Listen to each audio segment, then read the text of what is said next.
You're muted, Kristen.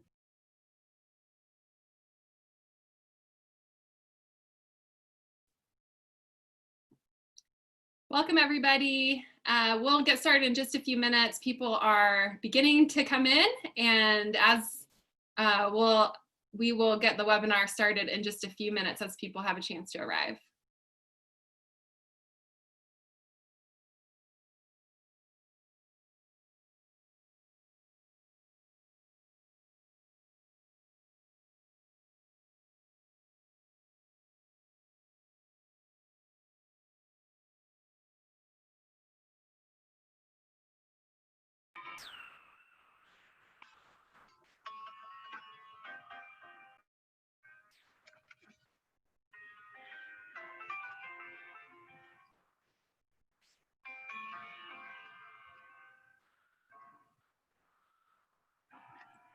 What are you playing for us, Dr. Porterfield?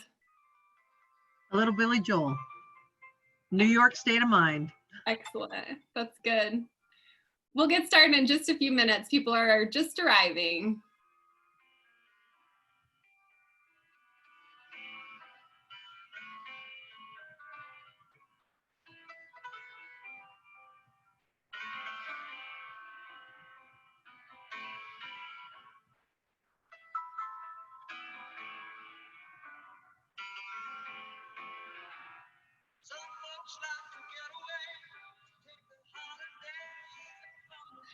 We're getting a little bit of a serenade this evening as people are coming in, so we will get our webinar started in just a few minutes.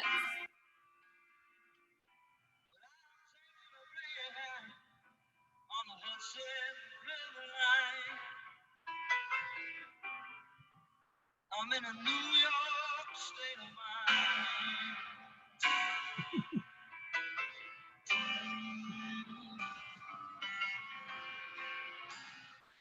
I see all the movie stars in their fancy cars and their limousines. Behind the Rockies, under the Evergreens. Well, we are tonight in a New York state of mind for sure, as we have been for many months now, getting ready to start back up in the fall. So today was the day, and I have a wonderful panel of folks here with me tonight that are going to turn their videos back on and join. Welcome to the town hall this evening.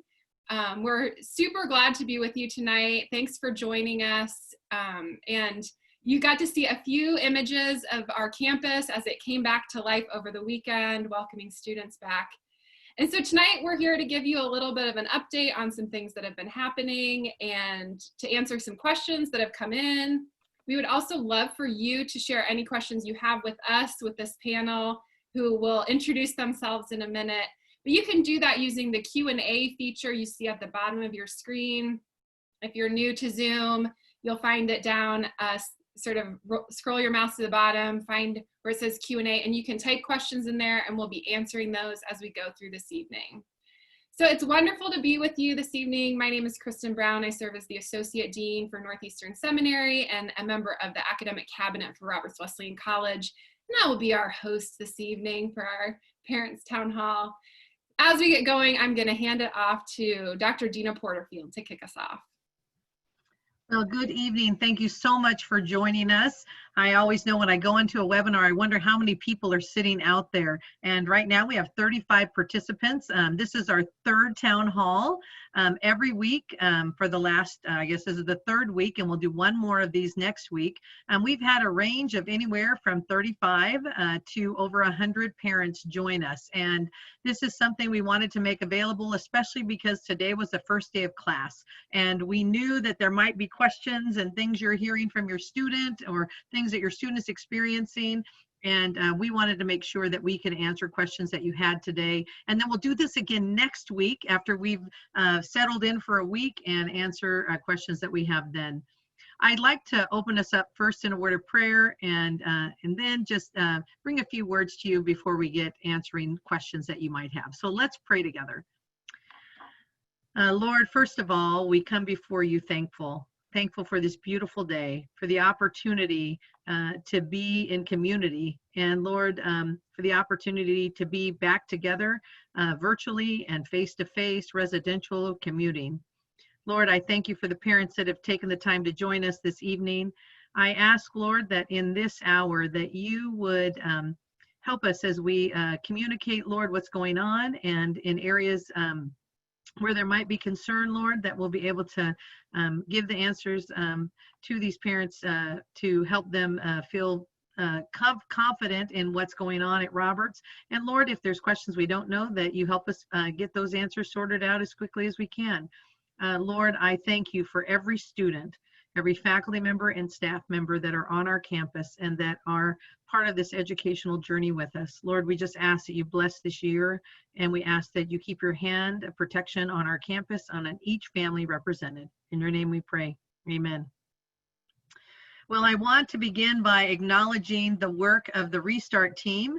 If you've been with us for the last few weeks, you know that we have different members of the Restart team here with us today, a few faces you may recognize, but we decided to give other individuals some opportunity to answer the question and to answer the questions and be able to be here with you tonight. I want to just say about our faculty and our staff and this Restart team. They've done an amazing job. Their resilience, their flexibility, their grace. As you know, we offered students the opportunity to be virtual or face-to-face at their choice. And by doing that, that means we went back to the faculty and said, okay, here's your class and what it's going to look like. And so for some faculty, they had to prepare both online as well as face-to-face. Monday and Wednesday or Tuesday and Thursday, and it's been really a lot of work. And I want to just personally right now thank Kristen Brown and Amy Kovach, who were on this call, for the work that they did in making those schedules. And then of course the staff worked really hard to make sure that we had in line everything needed. And this last weekend, Brenda Murthel, our Dean of Students, really headed up our orientation, and just want to say thank you to her. Being on campus, I think we saw many of you, hopefully. We definitely saw your students, and just want to say welcome back to those that have returning students, and welcome to Roberts for those of you who have new students. It was an exciting day. I have to say, for me, it was a very exciting day. I've been back on campus for the last 3 weeks or so, but there is nothing like seeing students. Now, maybe I didn't recognize them all because I don't know all their eyes fully or what mask they were wearing, but just being able to connect with them and greet them and say hi to them was really a real privilege. We've worked really hard to prepare for this return. What I will say to you is we're learning always, every day, and affirming the decisions we've made, and also making adjustments where needed to make sure that we move forward in the safest possible way. And as you know, every day brings new opportunity. And we are one of 5 specific schools right in Rochester that are opening during this time. And I'm happy to say that I think the plans that we have put together in the classroom and outside of the classroom are in line with not just New York State, we know they are, and with Monroe County, but also with other colleges and universities in the area. So as we get started, I want you to know that I'm glad you're here. We hope you ask us any questions that you have. If for some reason your question that you want to ask comes to mind later, and you think like, oh, I should have asked that question, we have on our Roberts Restart page, which is at roberts.edu, and you go up to the top right hand corner, you'll see Roberts Restart. If you click on that, you'll see all the answers that we've been answering within those pages to parents, to students, about academics, about student life, about athletics. But down at the very bottom of the page, there's a place where you can submit a question, and we will answer that. And we'll also bring that question back to next week. Some of the things we want to talk about today were actually sent to us this weekend through orientation and from you and from other parents. So with that, I just want to say thank you for being here today, and thank you to the team for being on here again tonight. And we look forward to just our time together. So Kristen, I'm going to hand it back to you. Okay, we're going to get going. Please be submitting questions. Before we get to the questions, we're going to do sort of a lightning round, give an update on some different areas. So I'm going to start with Dr. Kovach, who's in the upper left-hand corner for my screen, and she's going to give an update on academics. Hi, my name is Dr. Amy Kovach. I'm a professor of chemistry here at Roberts, and I'm also the director of special projects for the chief academic officer, and I've been helping with the academic portion of Restart for Roberts. And today was an exciting day. It was the first day of classes, so it was so much fun to see something that we have worked on for months and conceptualized and talked about, and it was so exciting to see students in the classroom. So let me give you a brief update and reminder about what we're doing in the physical classroom in terms of physical distancing. So students are sitting 6 feet apart and wearing masks during class times. Additionally, for some of our larger classes, we have had to break them down into smaller sections.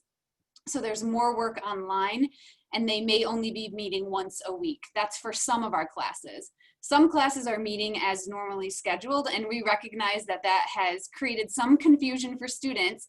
So we have been communicating with them, helping them to try to understand their schedules. But also today, on the first day of class, we had some wonderful staff volunteers that were scattered throughout the entire campus that helped students know where they should be, what they should be doing, what room, and how to get there. And so that actually helped things to go smoothly today in helping students to find their location.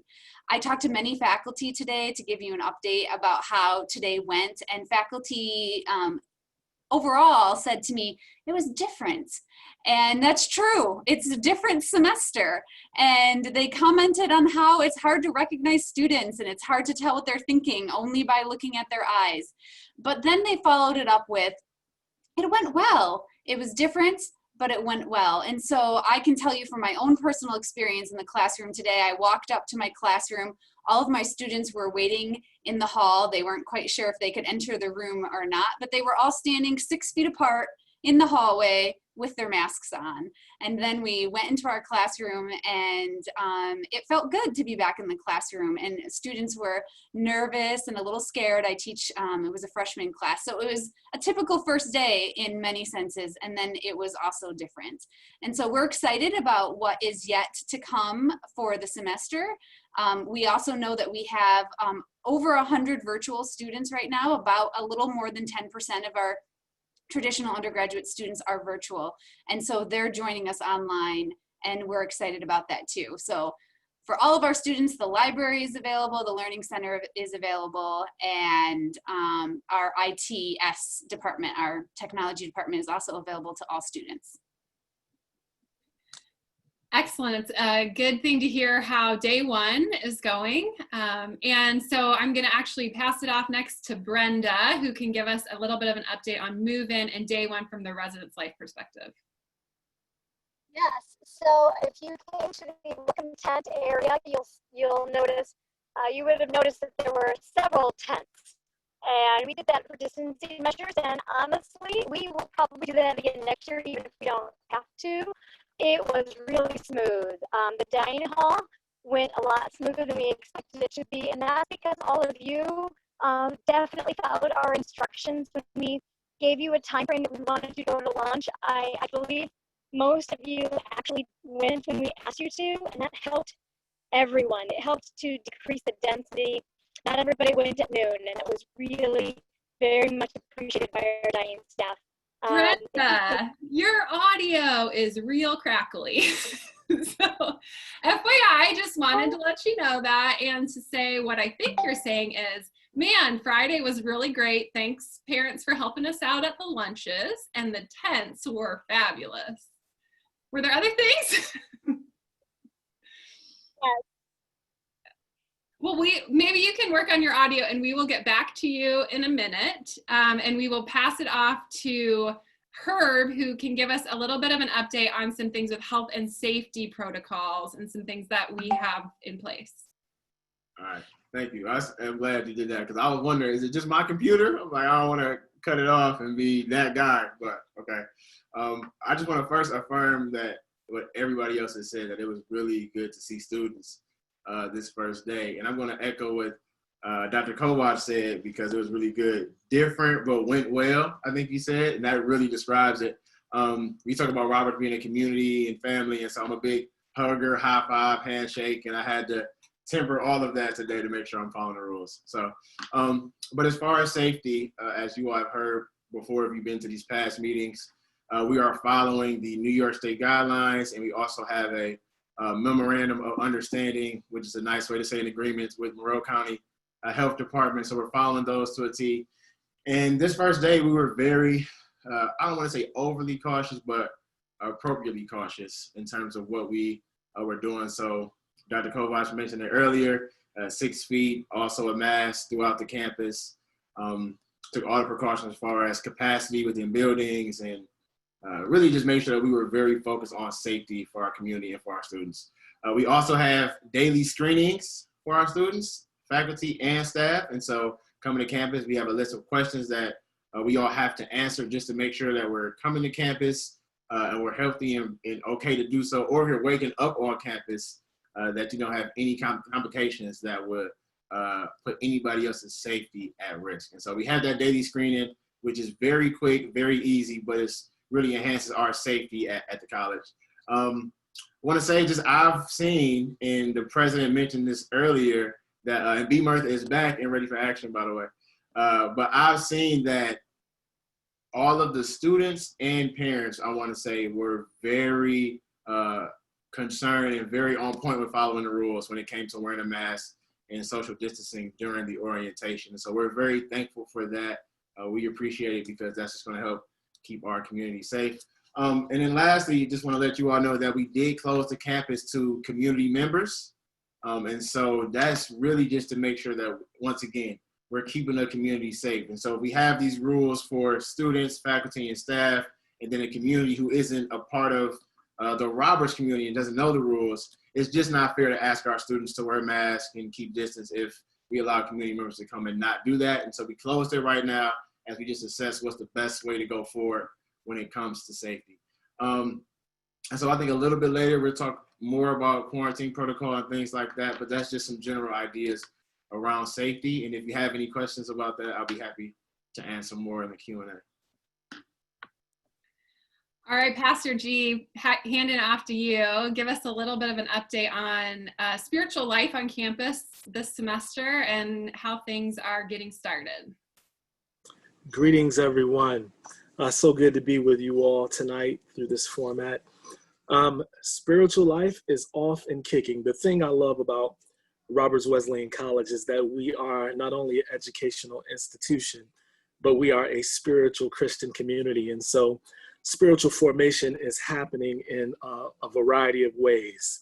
And so this semester, looking at our unique challenges, we've made some changes to some of our programming. For instance, chapel now has moved to a virtual chapel where it will be once a week. We will launch our Kickstart videos every Monday. It will be about a 15-minute video where students can watch. It will be embedded in an app called I Attended, which will be made available to students. They'll be getting more information as that rolls out the rest of this week. They can watch it online. We will also have community groups where they can discuss the content of the Kickstart video, or many groups will do a book study. So they will be able to get some spiritual formation happening in that way. But also there will be a variety of campus ministries that will be in operation, meeting throughout various times. And not only that, but we also believe in personal presence. And so I like to make myself available to students if they want to talk about spiritual issues, life issues, whatever may be on their hearts. I make myself available, but also our RAs, our RDs, all of those are ready to assist to help students grow spiritually and move in the right direction. So very exciting stuff. Excellent, thank you. Brenda, we are glad to see you back, and looks like you have moved inside. So I'm actually you might have some more things that you'd like to share with us, but I'm also just going to throw out the first question to you. We have gotten quite a few questions actually over the weekend and then even in the chat tonight about student activities and how are students staying connected in our new physically distanced mask wearing world? What are we doing at the college to help those students? Yes, I would say the resident assistants, the RAs, are doing a great job of building community among their floor. As you know, we're not allowing visitors. This weekend, it was a little flexible this weekend. As you know, we wanted parents to be able to move in their students. So we did allow some visitation just for moving in only. And since that has ceased and everyone is in, there is no visiting now. And I think the RAs are actually taking advantage of that, and they're using that opportunity to build community on their floors. During the orientation weekend, we had a lot of different activities that people could opt into. One of our events got a lot of people, so we immediately split it into 2 rooms. So we were able to accommodate all of the people that came. We didn't have to limit it to 50. We were able to have a lot more than that come, but in 2 separate rooms. So we tried to do that with our outdoor events as well. If we saw a group gathering, we gathered a group and we went as far away as we could while still feeling like they were at the event. So I really credit our student leaders for taking ownership of our guidelines, encouraging masks, encouraging the distancing. Thank you. Just so you know, your audio is still a little bit rocky, but I think we did get all of that. And want to say thank you to student leaders who are doing a great job. And I think one of the key points is, if you were on campus this weekend, you might have seen some things that happened this weekend that we are really working with our students to get into the rhythm of all of the new protocols on. So our RAs are working on visitors in rooms now that move-in has ended and everybody is sort of in the place that they're supposed to be. So as we continue going, we'll continue working on those protocols. Okay, so we have other questions that are coming in. So I'm gonna start just throwing them out as I get them. Pastor G, you've already mentioned chapel, and there's a question about chapel credits. So can you just clarify what's required of students for chapel credits for the semester?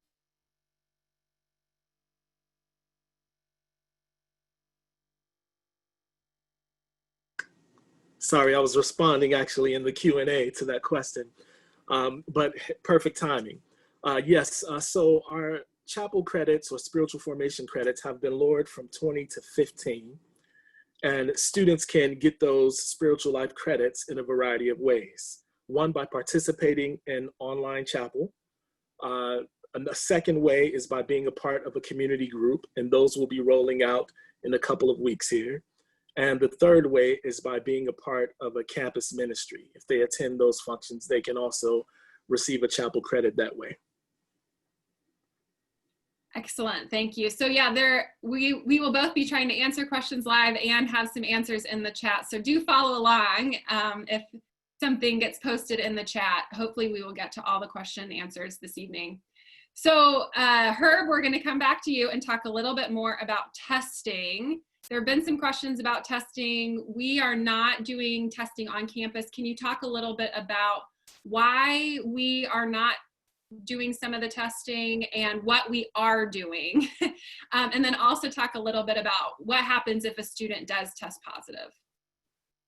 Yep, so we've said it the last few weeks that coming up into the first day of school or new student orientation or movement day, we actually did not do testing or required a negative test for students to come to campus. And that's really just based on guidance that we got from Monroe County Health on best practices. And so we just followed that to a T, and every college does it differently. So we decided to not do that. But what we did do was follow all of the precautions beforehand as far as what we need to do to make sure when students got here, the environment was safe. Right now, as far as testing, what we're doing, we have a arrangement with Rochester Regional Health.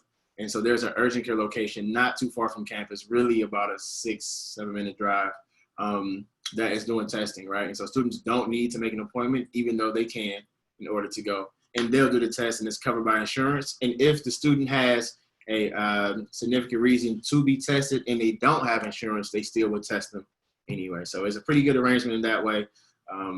So that works. And then as far as the student protocol, if someone is showing symptoms, so we've directed everyone, if they show symptoms or think they have symptoms or think they've been exposed, to call campus safety.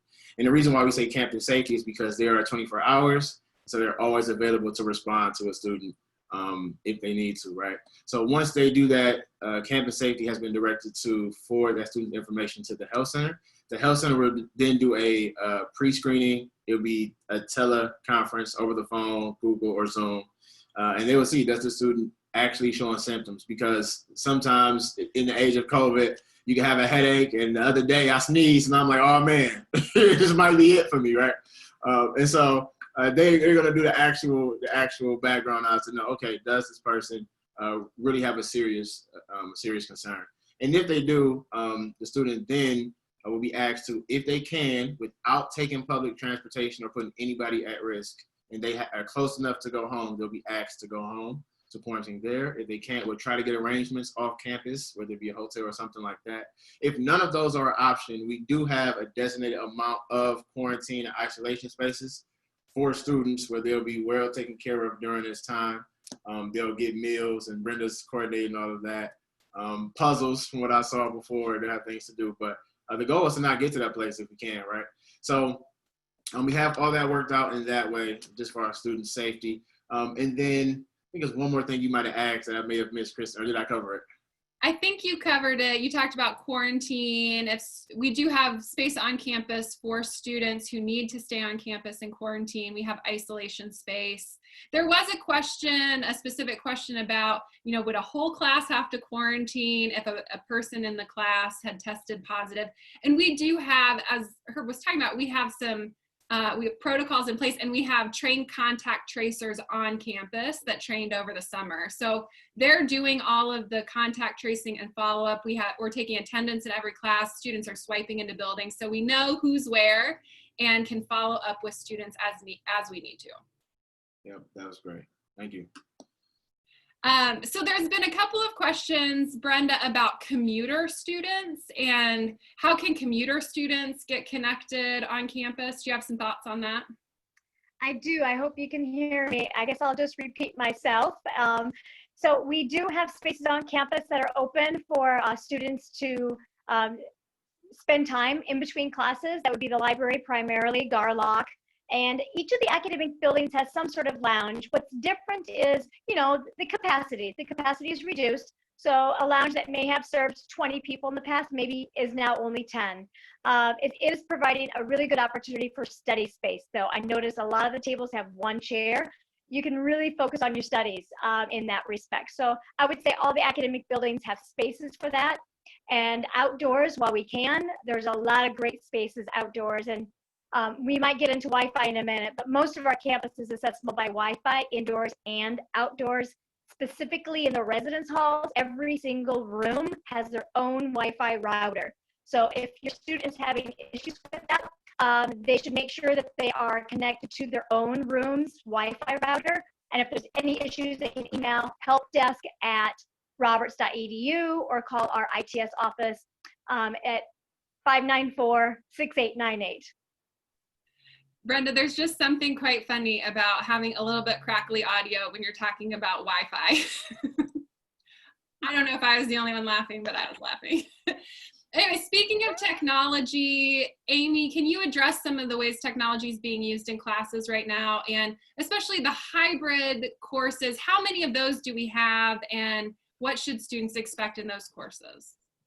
Sure. So our hybrid, it's interesting. Everyone uses the word hybrid a little bit differently. So let me define how I'm going to use hybrid right now. So when I'm talking about a hybrid class, I'm talking about an in-person class that's meeting some of the time face-to-face, but because they're only meeting once a week, then some of the time they're doing online work. So that's how I will define hybrid right now. And in those types of hybrid classes, those have been, larger classes, or at that particular scheduled time, there wasn't a room large enough for the group to meet as a whole. So they've been split into sections. So they're only meeting once a week instead of meeting twice a week or 3 times a week. I would say about 30% of our classes are in that format.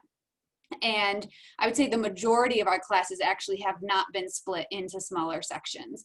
I'll also say that in terms of the technology that faculty are choosing to use to do the hybrid model, it varies from faculty member. Every faculty member brings his or her own unique flavor to how they want to handle the online work, but things like Google Meet or Zoom and using our course management system, Moodle, are the most common pieces of technology. Excellent, thank you. And we do love our ITS support folks, and Patrick, who's actually here hiding on the webinar tonight. So we thank him for his support, and the ITS folks who were doing some good work today. You might have heard there were some technological glitches sort of nationwide in terms of Zoom and some other things. So we did have to work around a little bit of that today as we were getting our classes up and running. Herb, I'm gonna pass it back to you. There was a question about sort of a follow-up to what you said about getting to testing sites. Do we have transportation for students that need to get there, and how are we working that? Yeah, so that's a great question. So we actually are still working through that, but what we've settled on now is pretty much how we've done it before. So once again, though, if a student comes to the health center or comes to campus safety and they are showing legitimate signs or symptoms of COVID, we'll go right into the process that we talked about a little bit earlier when it goes to quarantine and isolation. But if a student does need to be driven to take a test, we've talked to our nursing experts on campus. And so what we can do is we do have 12 passenger vans on campus. And so if we put somebody way in the back, not necessarily the trunk, but way in the back, and we have somebody driving, that actually counts as non-contact, right?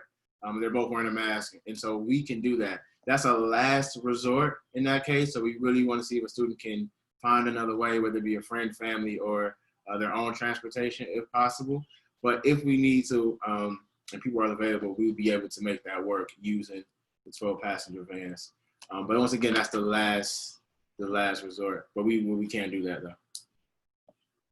Speaking of student health, Pastor G, I'm going to hand this one off to you. What about student mental health? What kind of services do we have? There's some questions coming in about student anxieties, and it is a highly anxious situation for some people. So what are we doing to help those students?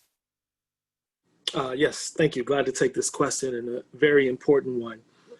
So our Wellness Center is available on campus, where students can pop in. Right now, we are not doing face-to-face counseling, but we do have telehealth available where students can receive assistance they need. Also, if you go to our counseling page online, you will see a host of resources there that are in the community, various activities like creating a mental health plan. There's dates with various workshops that are going to be taking place, things to really equip students and to help them navigate those situations. And if there's any urgent needs, they can always reach out to campus security and get direction that way. And also, once again, our RAs are well equipped to point students in the right direction. So this is an issue that our campus is really taken to heart and are prepared to deal with.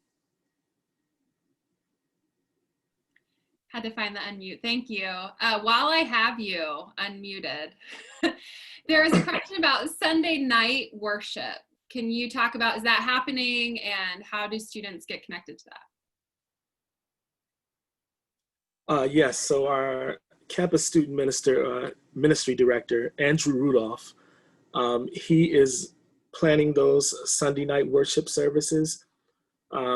As far as any being canceled, I don't know of that. I did not hear how last night went. I'll have to find that out. Last night was on. I see the thumbs up for Brenda Myrtle. So as far as I know, they're taking place and they're happening. So you can be looking forward to that. Excellent, excellent. So question for Brenda, who's here. What's happening in METS with METS and the cafeteria and food service and all of that? One thing real quick, I think the comment about something being canceled was convocation. We had some Zoom issues today, but that's been rescheduled for Wednesday, so no worries about that. Our dining hall, We are limiting the number of students in the serving area to 40, and honestly, we have not needed to hold anybody back, really. There's a long line, so people have to be patient, but I don't see people waiting for the number 40 person to leave so the new person can come in. It's going pretty well. The food is being served by our staff to the students, so our students have to kind of point and say, this is what I want, that's what I want. And when they get to the table, that's when they can take off their face covering to eat. All of the tables have 2, 4, 6, maybe 8 chairs at it. There's a lot of seating right now outside, and that's what we're encouraging people to do. Yeah, it was a beautiful day for lunch outside. I actually saw quite a few students eating lunch on our outdoor picnic tables, which are a new addition to the yard that I really like and feel like should stay there long term. Just my 2 cents on that. Amy, I requested that they stay out until it snows. I requested that they stay out until it snows. Excellent, excellent. Amy, question for you. There are some questions about how many students we have doing online, how many do we have on campus and residence, and how many of our classes are in this sort of time-shortened hybrid format that we're using this semester? So we have a little over 100 students that have chosen virtual learning, which is just a bit over 10% of our traditional undergraduate student population. And about 30% of our classes are in this, meeting only once a week. And so I would say, and there have been some questions about, well, how did you decide which classes should meet only once a week? And honestly, that was largely dependent on capacity, room capacity, and size of the courses. So some of our largest courses, like a course like statistics, for example, which is a pretty common math course that students have to take, it's a very large course. We have a really large cap on it. And so in order to meet those physical distancing requirements, we had to break that into smaller sections. So what I want parents to know is even though the students are only meeting physically once a week, that doesn't mean that's their only interaction with the professor for the week. The professor has office hours. The professor may even have a virtual time specifically for those students to come. So just because they're only meeting once a week doesn't mean that the faculty member is unavailable to give them the help that they need. And faculty are always willing to receive an email from a student saying, I need help in this additional area. While I have you, can you talk a little bit about the calendar? There were some questions about, do we have the same breaks that we have in this fall calendar? Sure, so we have made some changes to that. We are going straight through November 20th without a break. There is no fall break this year. Once we get to November 20th, students will have 1 full week off for a Thanksgiving break. Then they will come back for 1 week of virtual classes, followed by 1 week of finals. So for a student, there has been some follow-up on the Sunday night worship service. So I just want to get in some clarification on this. Where can a student find what's happening and get connected, especially some of our new students who are still trying to figure out what's happening on campus? Where's the best place to go, Brenda? www.roberts.edu/calendar. That's the central calendar resource. And we are starting to populate that now with events as they're being planned. Honestly, we had a hard time planning events 2 months ago. So we were kept waiting to make sure that we could do the events that we wanted to do. So that will start to populate with more and more events. The Sunday night chapels are all listed there already, and we're working on the rest. And I would also say for any students who are looking to get connected and feeling like they're not quite sure, if they're a resident student, talking to their RA is a great place to start and helping them to get connected to things that are happening on campus. So a question about commuters. Amy, I don't know if you even know this, but I'm gonna ask you anyway. Do you know sort of the percentage of commuters that we have this semester, and is that normal? Brenda actually might know the answer to this a little bit better than I do, but I think we have a few more commuters than normal, but Brenda could address that. If you count all of our virtual students as commuters, which honestly I don't, because they're not commuting to campus, but they are living off campus. So you can count those numbers any way you want. I would say if you count virtual students, then yeah, our commuter numbers increased and our resident students decreased just a little bit. But if you just think about the students who are taking classes in person, it's about the same. We have about 40% students who commute to campus and 60% that live on campus.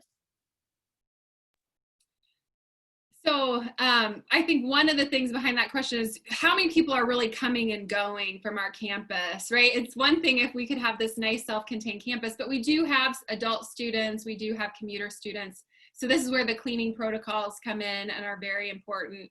But then is also the question about campus visitors. So just to clarify, Brenda, again, what's happening with campus visitors?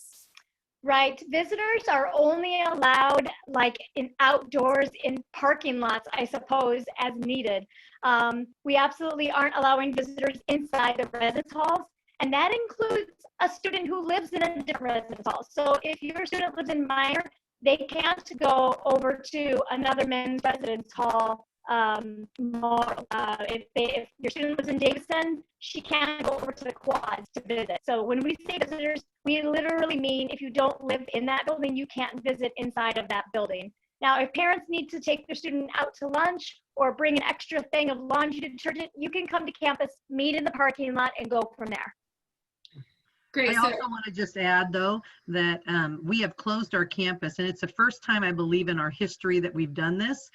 We have a very open campus, as you know, and even though we're a private institution, during the summer, many people used our track, walked through the campus, but we've closed our campus, and at least at this point, we are not allowing extra visitors. If somebody comes for a delivery or there's maybe a special speaker in a class, they go through campus safety, they get approved, they fill out, they get it, the questionnaire as well. Same with admissions, because we do have some people looking at the college as well, but we know who they are when they come onto campus. So that is a big change for us in this season.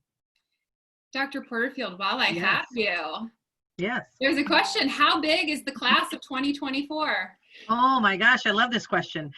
So this is the largest class in the last 5 years, which is pretty amazing given the current circumstances. So we are over 300 new students in this class. That's freshmen and transfers. And then of course our returning students that are coming back. But that is, it's pretty amazing. I know that we feel very blessed and feel like we have a wonderful opportunity to meet your students and to help them on their educational journey. And that's a true gift for us. And so we're celebrating that as well. Thanks. Pastor G, one for you. I think you might have actually answered it in the text, but just a little bit of conversation on churches. So how are students getting connected to churches on Sundays, and can they attend in person? Should they be attending virtually? And how are they finding them in our sort of COVID world? Yes, already I've been receiving questions, and we have a list of churches in my office which we can refer to students. If we can figure out what kind of church they're looking for, or they are free to go with, roommates or students in their dorms, but we do want them to exercise caution and to be wise in where they go and how they handle themselves to make sure that they're protecting their health. So they're free to go attend worship services, but we would just advise that they keep their health, that they keep that foremost at the front of their mind. So. Sorry, can I say something about that as well? We have we have a church on the corner of our campus, Pierce Memorial Church, and they have reopened, but they are following the protocols for gathering within a church service. And so you actually have to register to attend church. And I believe that's true at every church in the area right now. That's a New York State guideline and regulation. And so I know for me, I attend Pierce normally. I am still virtually attending. And so I think I love that question, because we can get proactive with an email with all the links for students. They can watch their home church or they can get familiar with a local church, so that at the point where churches really open up and people start attending, they can have built a community there. But there are some wonderful churches in Rochester, I just want to say. And there are some Sundays I'm attending 2 or 3 just because I want to see what's happening out and about around the community. And a student can find exactly what they're looking for in a virtual environment. So I mean, I made a note that, you know, one of the things we could do is actually give that resource to students with the link, right, to help them find some of those churches already, because I think it's a great question. And, you know, hopefully they see what those are, but there are some wonderful churches in our area that they can attend virtually or sign up in advance face-to-face. Yeah, that's right. New church signups is the new thing that we're all getting used to, so many new protocols that we haven't had to do before. Brenda, there's been a follow-up question on our love for the picnic tables. Are we sanitizing those picnic tables like we are with everything else on campus? Well, I have to say there are 2 kinds of picnic tables out there. One is kind of a vinyl. I don't know what the surface is. It's plastic. It's really lightweight. Those could be the wooden ones. I'm not sure the wooden ones can be. So I'm going to make a note of that and talk to our facility staff. So whoever asked that question, thank you so much. As Dr. Porterfield mentioned at the beginning, we are learning. We didn't do this before. So thank you so much for the questions that you're asking. It's really helping us learn and grow. Yeah, and one of the things that we have, you know, I know a lot of colleges have been moving things outside because what we have heard, the evidence is that outside is, the virus dies faster in sunlight. And so we are actually, one of the things in having the tables outside is to help us have more outdoor spaces for students to be eating, which we're excited about. A question about clubs. Are there clubs and student activities, Brenda? Yes, they are still meeting. Some of them have added a virtual component. Some of them, again, are still trying to get their footing down coming back to campus. But there are some interest meetings coming out in the next couple of weeks. I would say the activities interest survey was a form that every new student was asked to complete during the new student registration day. And we have had record numbers of students complete that form. They check off all the different groups that they're interested in learning more about.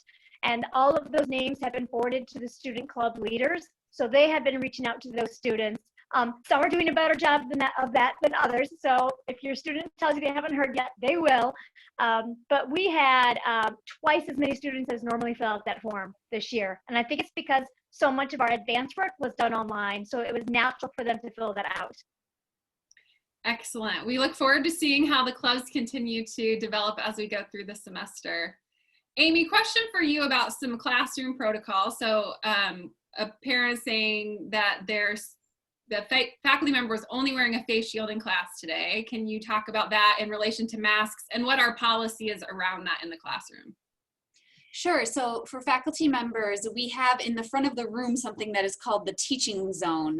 And if faculty are in the zone, they are allowed to put a face shield on and remove their mask. Now, all of those teaching zones are at a minimum of 6 feet away from where any student would be sitting, and they're wearing the face shield.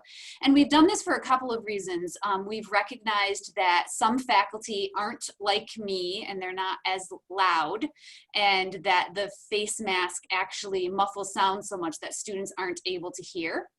Additionally, we have some students that need to read lips, and we have some classes that require lip reading in order for the class to be successful. So teaching something like sign language. And so there are some situations where a faculty member may choose to stand in the zone, which is at least 6 feet away from the students who are all wearing masks, and just have the face shield on. However, at any other time, if the faculty member steps out of the teaching zone, the faculty member is required to wear a mask. And in many cases, the faculty members are just wearing masks for the whole class. Can you talk for just a minute about cleaning protocols in classrooms? There was a question about whether faculty are cleaning or staff are cleaning the classroom. I assume you can talk about how you cleaned your classroom today or didn't, and some of the things that we're doing. Sure. So I was the first one in my classroom today, so I was confident that my classroom was clean. But I will say that when I was done with my teaching area, I wiped it down for the next person. So every classroom has cleaning supplies in it, so that if a student would feel more comfortable before he or she sat down, there are cleaning supplies in it so that they can clean their surface before they sit down. And if they wanted to clean it afterwards, they're able to do that. Facilities has increased their cleaning in classrooms, and they are disinfecting 3 times a day. So in the morning, sometime during the day, and in the evening, facilities is coming in to disinfect all classrooms. Okay, Herb, I'm gonna pass one to you on athletics. Our athletics director is not here this evening, so you're gonna fill in for athletics. There was a question about what's happening with athletics, and sort of, can you talk about our return to play plan, what's happening with that, and then as we move into the spring, when athletics will sort of be starting up again. Right, yeah, I'm gonna answer this, and then for the parts that I don't know, I'm gonna lob it to Dr. Porterfield to go ahead and finish it off. But so what I do know is coming into sports in the fall and fall sports, right now the athletics plan is done in phases. So the beginning of that is working individually, 6 feet apart, no team competitive play so that there's no contact, and that's getting started to enter into the beginning of the semester. As time goes on, we're going to phase into doing actual practices. And so teams will start off doing small group things, so maybe 3s, 5s, 7s, whatever it may be. As that goes on, if things work out well, we eventually will get back to having full practices, which still may look different based on whatever we decide to do in New York State guidelines, Monroe County Health, and what we see has happened over the last few weeks up until that point. So that's what I know is going to happen with athletics. Once again, these things are very fluid, so they're subject to change, but that's what's going on right now. So I'm going to lob it to Dr. Porterfield to help me out. Right. Great job, Herb. You did a great job. We have phases for athletics. I'll just say that. And I want to say, if you have a student that's an athlete, it is really challenging, I know, for them right now, because we're going in phases. And, you know, just when they think like, oh, I can go out there and do what I want to do, then all of a sudden we come back in and we say, wait a minute, we're not in that phase yet. And so this week is about the athletic department meeting with students. We have some compliance issues. So actually Tuesday and Thursday of this week, the AD, Bob Seagave, and others will be meeting with our students along with the coaches to make sure that everybody is really clear on what we're doing. I just want to acknowledge that that you may have a student that was involved in some athletic activity this summer in your area outside, and our policy could look a little more rigid than what they've been experiencing, and that could be really frustrating to them. So we're working really hard, even this weekend, to go out to the field and make sure that we're starting slow. And so you may hear from your student athlete, and they may be frustrated that we've kind of curtailed some of the activity that they are used to having, but we're gonna stay on it because one of the most important things that we can do is how we start out this semester. And so those phases right now are scheduled to go about every 2 weeks and to open up in different ways, starting with the meetings and kind of individual conditioning, then moving into some distanced conditioning with other players, and then moving to the next level. And then the last phase really is an intra scrimmage. So at this point in the fall, we are not planning on playing any other institutions. It will all be within Roberts Wesleyan College if we get to those stages as we plan them right now. It's all in line with NCAA, but I will just tell you that the NCAA standards are a little broader than New York State. So we've had to make adjustments, and I think that's, and we want to do that. We want to stay within New York State and Monroe County, because we are in one of the lowest regions right now for cases, and we want to help keep it that way. So we're going to continue to do that. So I say that, but I encourage you, if you have a student athlete who calls you frustrated, absolutely, they could be frustrated right now, because we are trying to limit some of that play and slowly bring that back on campus so that we can make sure that we are protecting the student athlete as well as the rest of the campus. And we're going to do that slowly.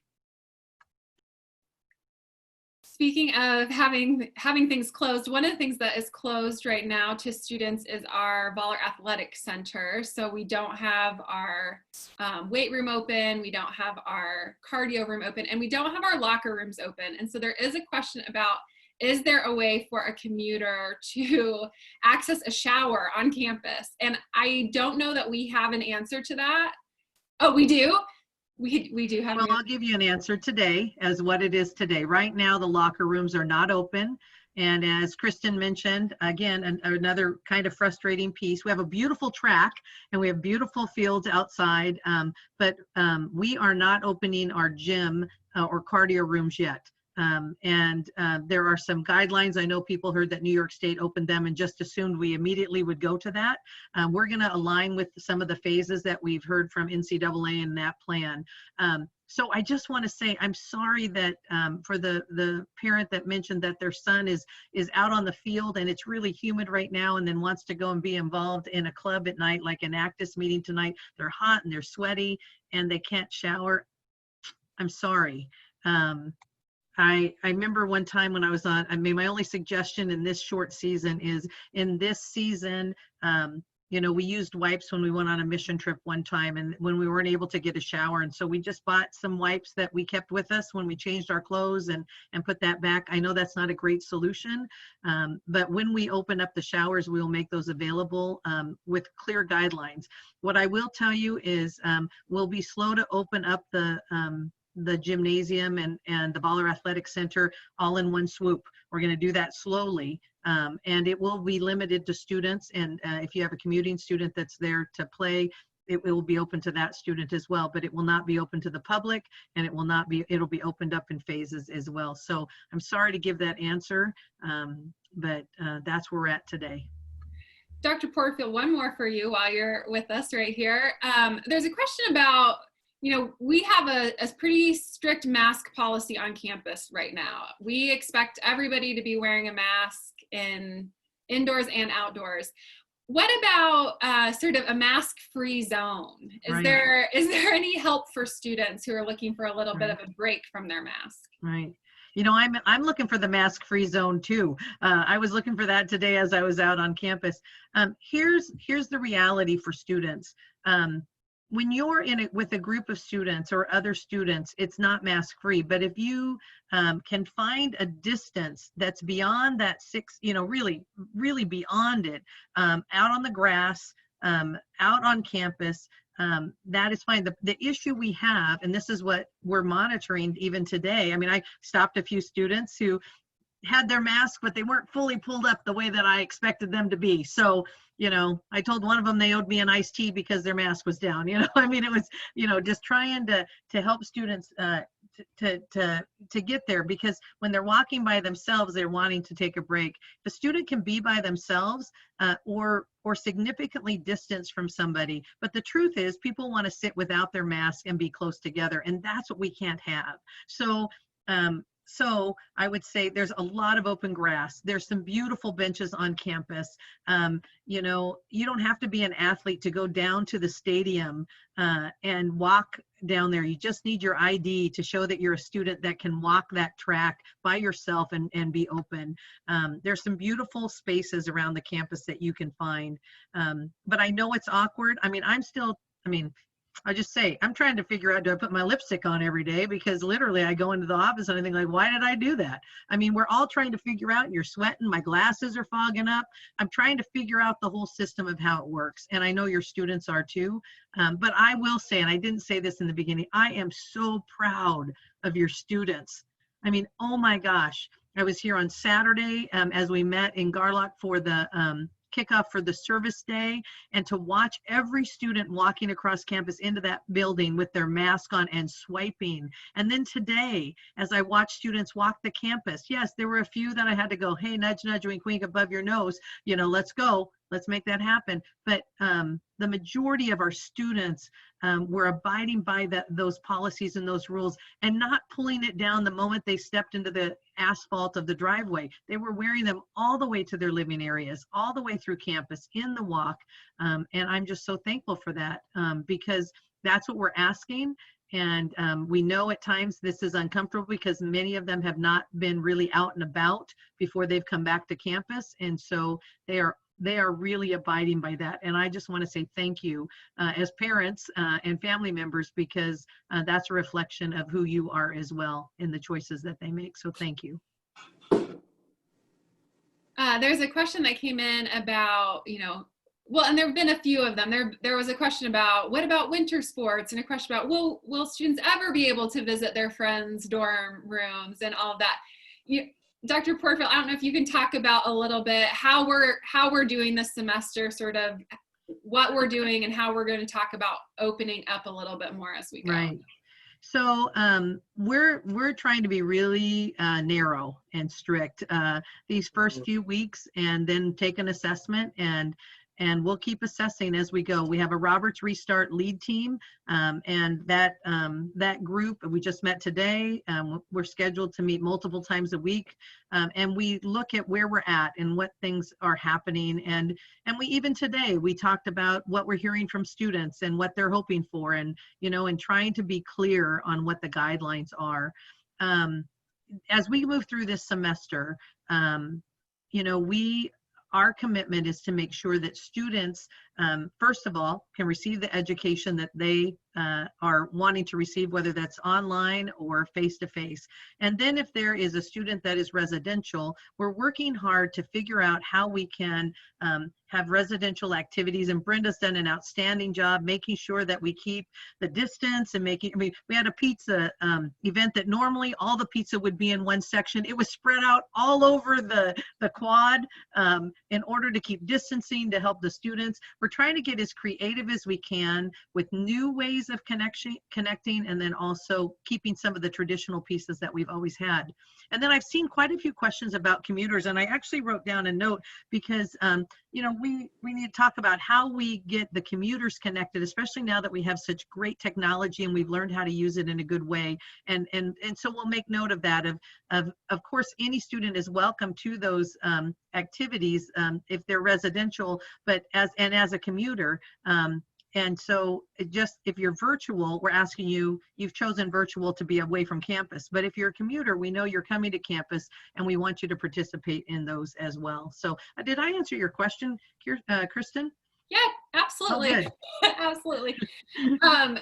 We are coming to the end of our night tonight. And if you have more questions, by all means, put them in the chat. We might not answer them tonight, but we will get back to anything. We will post new questions on Roberts Restart. We will have one more meeting next Monday night, same time, same place, and we will continue to address anything. One thing I just want to sort of say, quite a few questions came in because your students have said to you, what do I do?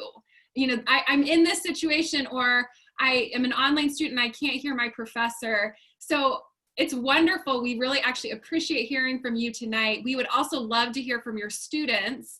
And so there's a couple of ways that we can do that. If they are a resident student, we would love to have them talk to their RAs or their assistant dean. Am I using the right title of? Yep, our assistant dean of students. There are two of them, one for North Campus, one for South Campus, and a hall coordinator in Davison. Wonderful. So there's student life staff that is available and would love to hear some of those things in RA. So if they're having some questions about, they're seeing things on campus that are making them uncomfortable, we also would love to hear from them on the academic side. They know Amy. They are free to email her, or also our Chief Academic Officer, Dave Basinger, and we are dealing with the questions and concerns that come in as we hear about them. So please do have them reach out so that we know what is happening. We can address technology issues as they're coming up, and we can address some things with faculty as they're coming up. So there may be some more things that come in tonight. Feel free to post those, but I'm going to pass it back to Dr. Porterfield for closing remarks tonight. Great, thank you. I just want to let you know and remind you again that you can go to the roberts.edu website, and up in the top right-hand corner, there's a click you can make on Roberts Restart. At the bottom of that page, there's a place that you can submit a question, and we are answering those questions throughout the week, but it also helps inform next week's session. I was just thinking, I can't imagine what it feels like as a parent in this season. I can tell you what it feels like on our campus as an administrator, and we can tell you as faculty and staff. And then we're hearing from your students too about what they're experiencing and what they're feeling. I wanted to share with you this year's theme because it's what I have gone to over the last weeks, even myself. And last Wednesday, we had a faculty staff kickoff, and our theme this year is God is Here. And it's really about God's presence, no matter if we're virtual, whether we're on campus, residential, commuting. And it's this idea anchored in Isaiah 40, verses 28 through 31. Do you not know, have you not heard that the Lord is the everlasting God, the creator of the heavens and the earth? Even youth grow tired and weary, and the young stumble and fall. But those that wait upon the Lord and those that hope in the Lord will renew their strength. They will mount up on wings like eagles. They will run and not grow weary. They will walk and not grow faint. I think I messed that up a little bit there at the end, but I was going off memory there. But it's this verse that says, and this reminder that says, in this season when so much is uncertain, God is present, not just on our campus, but in our individual lives.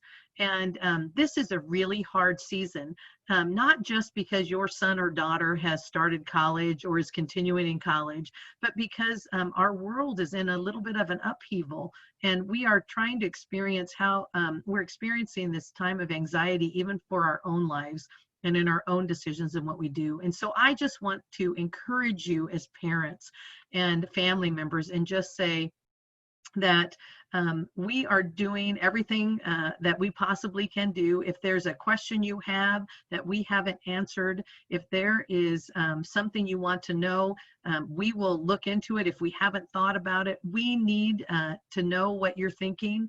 And I hope you join us again next week. But in all of that, with all the work that we do, the truth is that God is here and God is present with us. And so I just want to encourage you in that as we move through these next days and weeks and this full semester. I hope you join us again next Monday. We will have been in class for one full week, and hopefully we'll have great things to say, and you'll have more questions that we can answer, and we'll keep moving forward. So thank you so much for joining us, logging on this Monday evening, and blessings to all of you.